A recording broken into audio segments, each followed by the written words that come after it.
about to put on my Doug DeMuro hat right now and jump into the 707 horsepower, 6.2 liter engine, and a manual transmission. This is a Hellcat. What's up, everybody? It's Stefan here from Mod2Fame, and today we're kicking off this video with something I was supposed to do a month ago, but it happens. Anyway, let's jump into it. Let's go.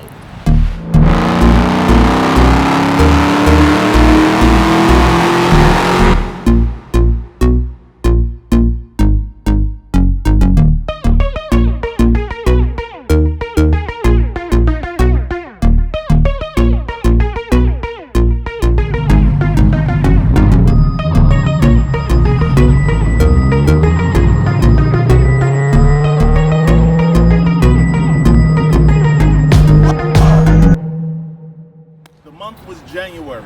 It was cold in New York City. We hopped a flight. We jumped on that flight. We flew all the way to Louisiana. And why did we do that? Me and Eugene went to go buy this thing. This thing at the time was the cheapest Hellcat in the country. That's right. It is now 7 months later, going on to 8 months, and I forgot to do my 6-month review.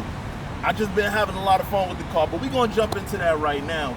This is gonna be a very structured video. This is like a straight review. I'm gonna keep it a buck with y'all. This is my 2015 Dodge Challenger Hellcat. Today I plan to answer the question for you: should you buy a used Dodge Hellcat, be it the Challenger or the Charger? I hope to answer that question for you because I'm gonna tell you about the issues we had, the good times that we had, and everything in between, starting out with the bad. Cheapokitty has his name for a reason. It's because when we bought it, it was the cheapest one in the country, right?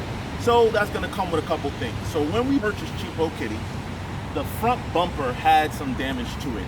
It was sagging in the middle. Someone had broken all the clips. They broke the front lip. It wasn't in the best of shape. So that was the first thing that we had to do to get Cheapokitty back in shape.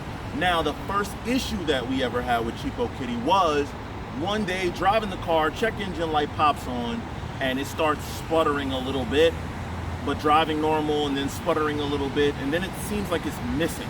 Couldn't figure out what it was. Ended up taking the car to the Dodge dealership. Now, mind you, when we purchased the car, it was still under bumper-to-bumper warranty because the car still had 34,000 miles at that time. Bumper-to-bumper warranty on these vehicles is 3 years, 36,000 miles, or in this case, 2018 or 36,000 miles, whichever one came first. We bought the car early enough that it still had bumper-to-bumper warranty, but we drove it back from Louisiana. So we went over 36,000 miles pretty quickly. The issue that we found out was the upstream O2 sensor. I think it was bank 2 that we had to change. Got that done. Thank goodness we ended up calling SRT, which I'm gonna go into a little bit more later after I talk about more of the issues. Now, fast forward a couple months later, trouble-free driving from Cheapokitty. The car then all of a sudden seems like it's running out of gas on the highway one night. Sputtering, can't, oh my God, have to pull over to the side of the road, end up going to get the Durango to tow Cheapokitty off the highway to bring it home. Lo and behold, it turns out it was the fuel pumps. Now that was a pretty expensive job. Cheapokitty is doing good, no real issues, everything is fine. About 3 weeks later, car starts sputtering again. Check engine light, what the hell is going on? Well, turns out this time it was the other O2 sensor. Note to self, if you change one O2 sensor, you might as well change the other because they were put in at the same time, so chances are they're gonna go bad around the same time. Let me tell you a little bit about SRT and why I said we was gonna talk about it separately.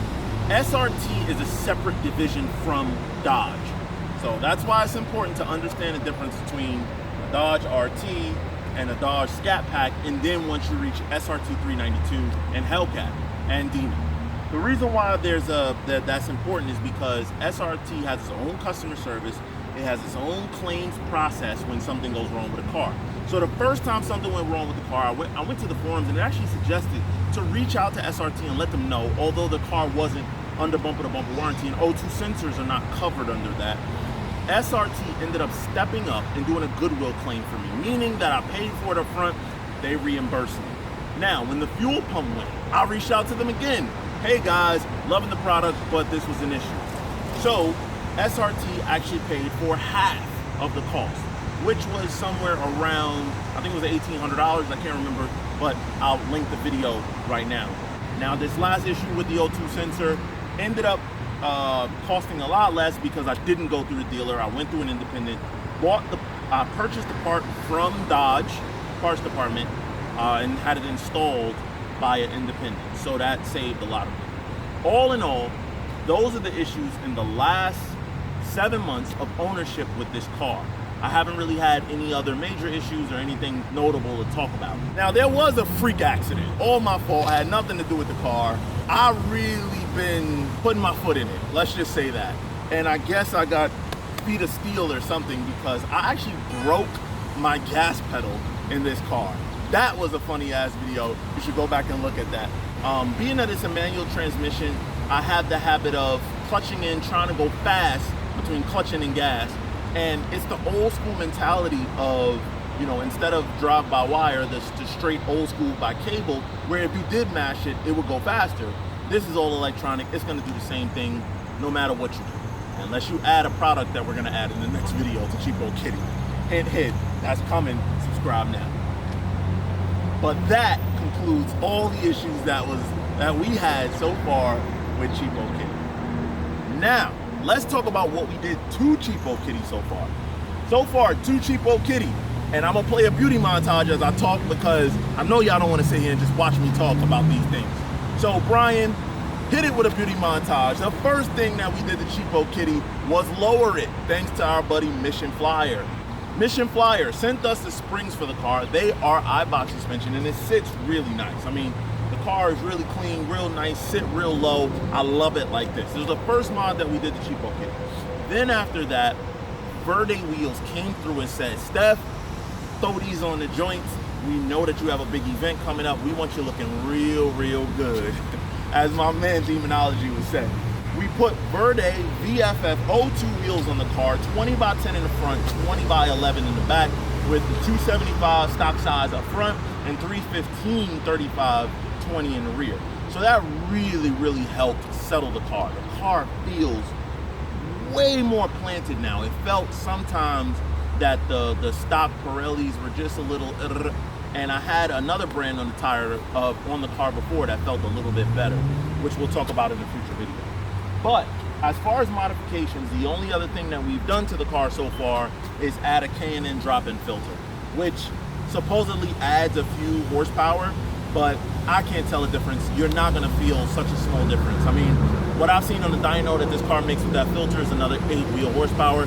That is not gonna be felt in my ass. So anyway, let's jump in the car. Let's continue this review from there. Let's go. So the question that I get, I would say the most about this car from people is it really that fast? Is it, you know, they say 700 horsepower. Is it really that fast? Well, ironically, man, when I purchased this car, I was actually thinking that, you know, it wasn't gonna be that fast. I was like, it'll be pretty fast, you know, it'll be a quick car for factory. But in reality, man, this damn car is fast, man. This car, for what, I mean, it still surprises me to this day how fast it is. I've been having the ability to compete with cars that are fully modded. I'm sorry, on ramp. I gotta take advantage of this.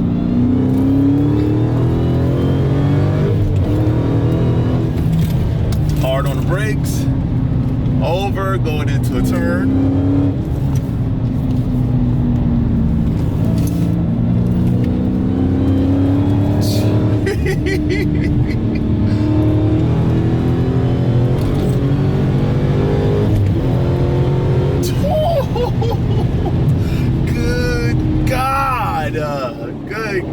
Good God. All right, sorry. Can't help myself. You see what I mean?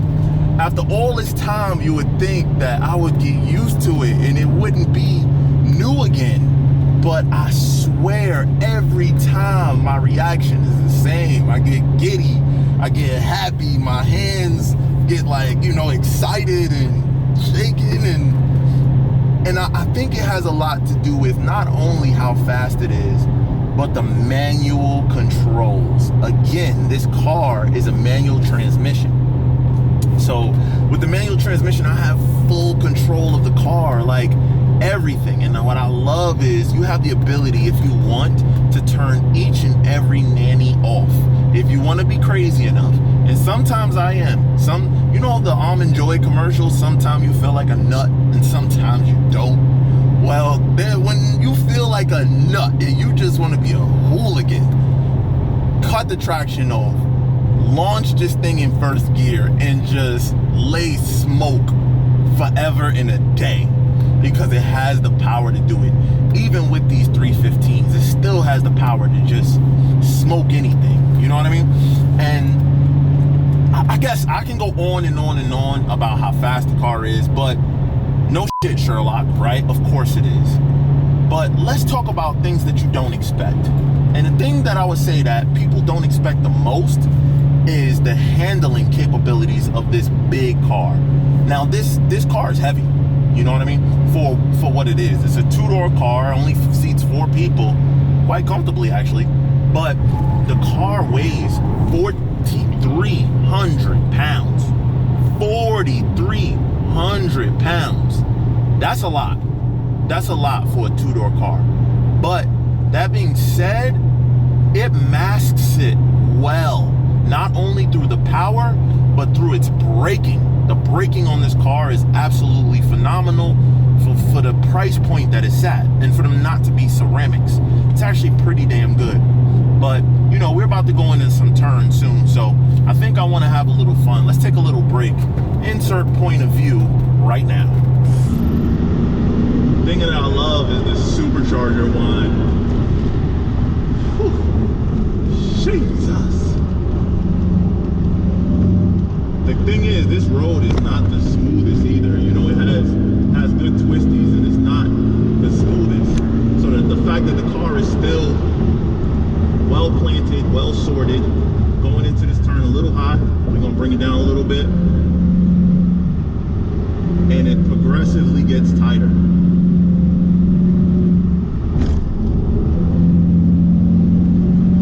But with the wheel and tire setup and the suspension, man, I have a lot of confidence in this thing.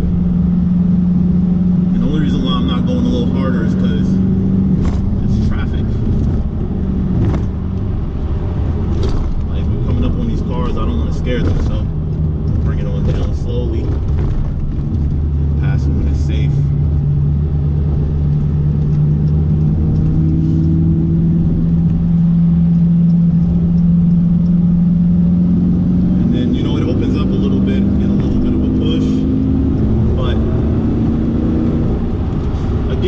Transmission really adds to the fun of it, because I'm always in the right gear. I'm fully controlling everything. And when I want to slow down, do a nice little rev match downshift. Don't need much brakes. Doesn't get much better than that, folks. That's what you want in a car. So, I mean, as far as performance, handling, it's definitely all there. Braking, yes, it's all there. Forget the fact that the car now has 42,000 miles. It's still tight. And that's not something that American cars really had in the bag before. You know, when they started to get a couple miles on them, they started to get loose and creak. But you're riding with us. There's a proper mic on. We're not on the smoothest road, but as you can hear, police reported ahead. Besides that, quiet as a church mouse. Man, I really enjoy this damn car. So, I mean, as far as that category, amazing. I mean, let's talk about the daily usability of the car, though. Could you daily drive this car? And the direct answer to that question is absolutely. There's no reason why you couldn't. It has a big trunk. It has a big interior. And, I mean, the only thing that would probably stop you is the gas mileage. whew, that cuts into your daily drivability, because this car, I don't even look to see what I average, because I know how I drive, and I do not drive gingerly. So I know that I'm rough on gas in this car. I know how quickly I go through it. The tank doesn't seem to be that big either. So for an example, premium fuel only, the car I would say takes about, I think like it has like an 18-gallon tank or so. I gotta look that up to be sure, or you could look it up, but I think it's about an 18-gallon tank. All I know is I go through them quick, and that's to be expected with a car with this much power, this big of an engine, and full controls like I have, manual transmission. The technology of the car is, I mean, you gotta love it. I mean, you can control everything in this car. You can see air fuel meters, boost gauge, G-force meters, all the information that you could possibly want to know. Air intake temperatures, to know is it the right time to race or not. If your air intake temperatures are too high on a supercharged car, you're going to kill any sort of horsepower that you possibly have. So, I mean, just all of those things are readily available for you, which is pretty damn awesome. That's really it for the daily drivability and all that stuff. But for right now, we're gonna head back down, do a little bit more driving, and then we'll wrap up this, we'll wrap up the whole thing with my final thoughts. So back to point of view camera as we get on the highway. Another thing that I could say definitively is that the manual transmission Hellcats sound better than the automatic transmission Hellcats. They allow more pop and gurgle. I don't know if it's because of the shifting or whatever it is. The other cool thing is I can rev all the way out, whereas automatic cars, they have a rev limiter at like 4,000 RPMs, where with manual transmission I can rev it all the way out if I wanted to, which is pretty cool. You know, pulling into a little car meet, car show, you want to make a little noise, or leaving one, you know, you do a little yeah, I just did that. But yeah, that's one good thing. Bad things about manual transmission cars, it's a lot of power that it's trying to hold. So, you know, a few launches, you'll notice that the pedal starts to get a little soft. The pedal starts to get a little soft and spongy. So after a few launches, in addition to that, the clutch, I don't think is gonna last a really long time with this power level, because it's the same setup from the Viper. It's the transmission from the Viper, basically, clutch assembly, all that stuff, I believe, is the same as the Viper, which that car had 640 horses, but the big difference is Viper weighs 3,400 pounds, this car weighs 4,300 pounds, so that clutch is supporting a lot more weight, so big difference there. So when the window is down, you can really hear the whine. Listen.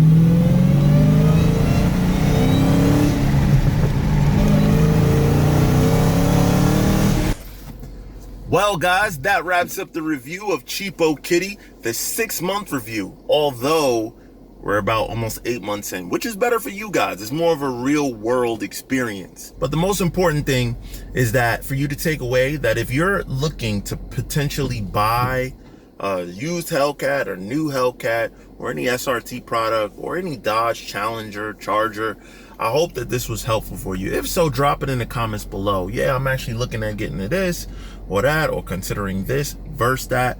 We want to hear from you down in the comments. If you thought that this video sucked, we want to hear from you in the comments. If you loved it, we want to hear from you in the comments. But either way, if you like this video, you know what to do. Like, subscribe, and hit that notification bell so you don't miss any upcoming videos. But until the next one, it's your boy Stefan here from Mod2Fame. And in this Dodge Durango on a separate day because it got dark out, we out.